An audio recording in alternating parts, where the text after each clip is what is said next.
आपण हे single crochet केलेले आहेत. हे सगळे जे आहेत स्टिचेस त्या सिंगल क्रोशे. यानंतर जे आहे ते हाफ डबल क्रोशे. तर हाफ डबल क्रोशेसाठी आपल्याला यान जो आहे तो हुकवरती घ्यायचा आहे. असा एक लूप तयार करायचा. त्यानंतर नेक्स्ट स्टिचमध्ये आपल्याला हुक इन्सर्ट करायचे आणि देन आपल्याला यान पुल करायचं आहे. सो आता आपल्या हुकवरती 3 लूप आहेत आणि त्या तिन्ही लूपमधून आपल्याला यान पुल करायचं आहे. तर ही जी स्टिच आहे त्याला हाफ डबल क्रोशे म्हणतात. मी परत एकदा दाखवते. Half double crochet. यानचा एक लूप घ्यायचा आहे हुकवरती. देन आपल्याला स्टिचमध्ये हुक इन्सर्ट करायचं आहे. यान पुल करायचा. आता आपल्याला हुकवरती 1 2 3 लूप आहेत. त्यानंतर यान तिन्ही लूपमधून पुल करायचं आहे.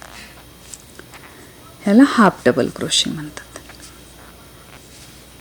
परत एकदा दाखवते. यानचा एक लूप घ्यायचा आहे हुकवरती. स्टिचमधून हुक इन्सर्ट करायचे.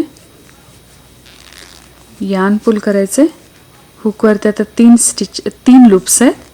तर यान आपल्याला तिन्ही लूप्समधून पुल करायचं आहे. त्याला म्हणतात हाफ डबल क्रोशे. त्यानंतर डबल क्रोशे. तर डबल क्रोशेसाठी काय करायचं आहे, यानचा एक लूप तयार करायचा आहे. हुकवरती हुक इन्सर्ट करायचं आहे. एक आणखीन यान पुल करायचे. सेम थिंग आपण हाफ डबल क्रोशे केलं त्याच पद्धतीने डबल क्रोशे की 3 लूप्स असतात आपल्या हुकवरती. तर यानंतर यान आपल्याला पुल करायचे पण फक्त ह्या 2 लूप मधूनच.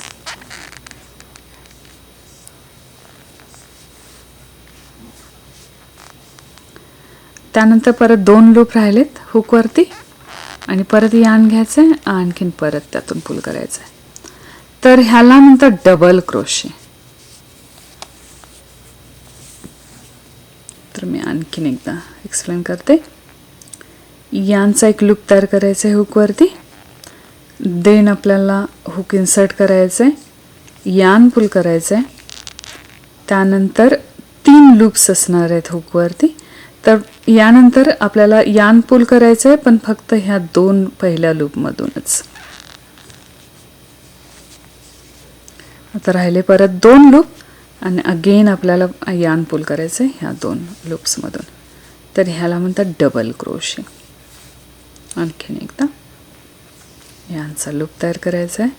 हुक इन्सर्ट करायचं आहे. यान पुल करायचं आहे. आपल्या हुकवरती आता 3 आहेत 3 लूप्स तयार झालेले आहेत. तर पहिल्या 2 लूपमधून आपल्याला यान पुल करायचे. त्यानंतर परत 2 लूप राहिलेले आहेत त्यामधून परत एकदा यान आपल्याला पुल करायचं आहे. तर याला डबल क्रोशे असं म्हणतात.